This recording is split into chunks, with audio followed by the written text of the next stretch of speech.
Ganun lang po. Kung haharap po tayo sa templo ng Diyos, ano po bang pwede natin mayari?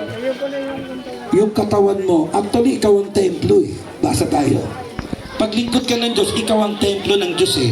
Pakinggan mo, unang Korinto 6:19. O hindi ba ninyo nalalaman na ang inyong katawan ay templo ng Espiritu Wala Santo? mong palakpak sa Diyos. Sa unang Korinto 3:17, kayo ang templo ng Diyos eh. Pakibasa kapatid. Kung gibain ng sino man ang templo ng Diyos, siya'y igigiba ng Diyos. Sa 16, Ate Ann. Hindi ba ninyo nalalaman na kayo'y templo ng Diyos? Kaya ikaw mismo ang templo ng Diyos. Ang tanong mo siguro, yung templo ng Diyos, paghaharap ka sa Diyos, ano ang ibibigay mo? Yung paghahandog ng iyong katawan bilang hain at banal na paglilingkod sa Diyos.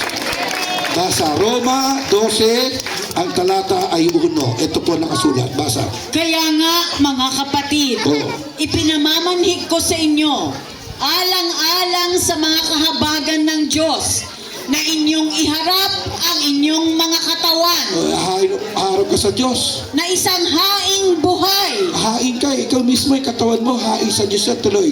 banal na kaaya-aya sa Diyos. Kita mo dati yung kamay mo ginagamit mong panuntok, ngayon pampalakpak na sa Diyos. Palakpakan natin.